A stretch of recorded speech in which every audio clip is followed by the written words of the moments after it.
So starting from the heart, what we're going to do is, if we look at this guy, this is going to be the aorta coming off the top. And off of the aorta, we see two branches. The first branch that we come to is going to be the brachiocephalic artery.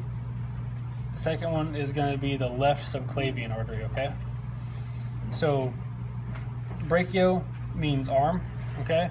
And cephalic means head. So the brachiocephalic artery is going to supply blood to the arm and the head. And there's going to be three branches off of it. So you can see pretty clearly there that it branches 3 times. This first one that branches off and it comes over here into the arm.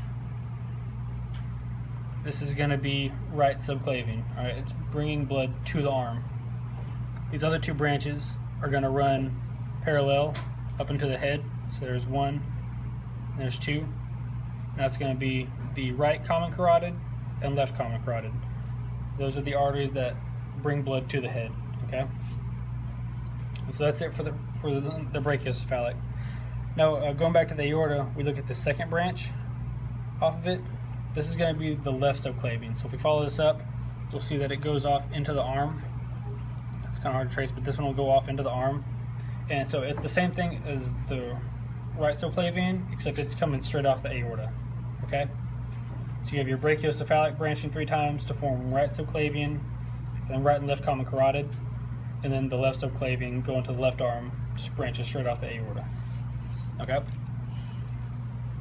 So the aorta is going to run all the way down the whole body. So you can see it traveling all the way down. From here, we have these guys branching off. Most of them are broken. You should have seen these little red strings right here. Those are actually the intercostal arteries. So you can see like these little red strings that are sticking off. They look something like that. But they'll be attaching from the aorta to the intercostals. Maybe there's some on this side. Probably not. But that's what you'll see is these small red strings coming from aorta going to the intercostal muscles.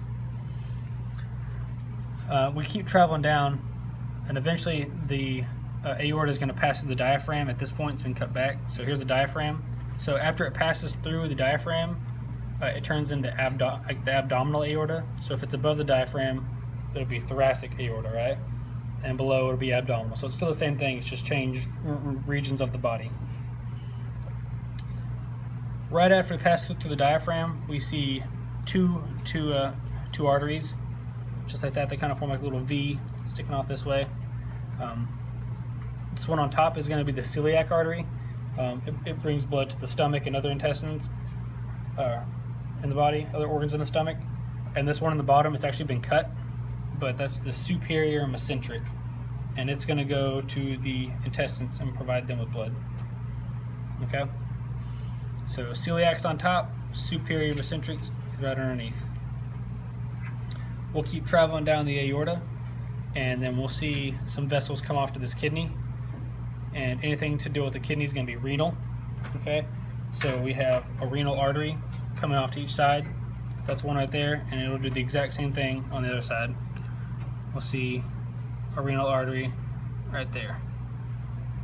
All right, so those are to the kidneys. Again, we'll keep tracing the aorta all the way down here, and eventually we'll see it split. It'll kind of fork off. When it does that, it forms right and left iliac arteries, okay? So we have right and left iliac, and then it's just going to change name after it enters into the leg, about so, and then it becomes the femoral artery, where it's going to bring blood to the leg. So it's like, again, and it's kind of like the name change from the aorta. It doesn't actually change or branch off anything. It just enters a new region of the body and changes names. So the aorta splits into 2 iliac arteries, and then we'll go into the femoral artery. And I was telling some other people that if I was to pin this, so if I wanted you to say iliac, I would pin it way up here, right after it veers off, okay? So I'd pin it up here. And if I was wanting to pin femoral, I would make it obvious and pin it as far down the leg as I possibly could. All right, so if you see a pin up by the branch, you know that's iliac. If you see it further down the leg, it's going to be femoral. Okay? And that's it for the arteries. Moving on to the veins. So again, we have our heart right here. We see our superior vena cava coming off the top. That's this big structure. Don't worry about this little flap. You may have seen this little guy in some of them. Don't worry about that. We're not looking at him. So we keep following up. the superior vena cava will fork off and form two branches. Each one of those branches is called the brachiocephalic vein. All right, again, brachiocephalic meaning going to the arm and to the head. So that's going to form a right and a left, and then each one of those is going to branch again into a jugular, which is draining blood from the head, and then subclavian, which is draining blood from the arm. Okay? And you see the same thing on both sides. You see jugular on this side too, and a subclavian on this side too. Alright? And then coming back down, the last thing we see is we'll see the azygous vein will branch off of the superior vena cava and run down the right side. So I can get all this out of the way. And you will see a vein that runs along the spinal cord, the vertebral column back there. Hopefully all y'all can see that. Can everyone see that? Yeah. So it runs along the spinal cord back here, and it's what drains the blood from the intercostals. Okay? So the intercostal arteries bring the blood to the intercostals, the azygous drains it. Alright, going back to the heart. So if this is superior vena cava coming out the top, then this guy coming out the bottom must be our inferior vena cava. So what happens here is this inferior vena cava actually punches through the diaphragm right here, and right after it does that, it goes into the liver, which would be the hepatic vein, which we crossed off. So you don't need to be able to identify it in the cat, but you need to know the concept that the hepatic vein drains blood from the liver. All right. So if you hear the word hepatic, you're going to associate that with liver. Okay. So eventually, the inferior vena cava will come out the underside over here of the liver and keep traveling down. This inferior vena cava is going to branch off again into renal veins, with the exact same thing as the arteries. They're just veins. You'll see them on either side. So the arteries are bringing blood to the kidneys. The renal veins are draining it from the kidneys. All right. We keep traveling down, down, down, and then in the leg we see the exact same thing.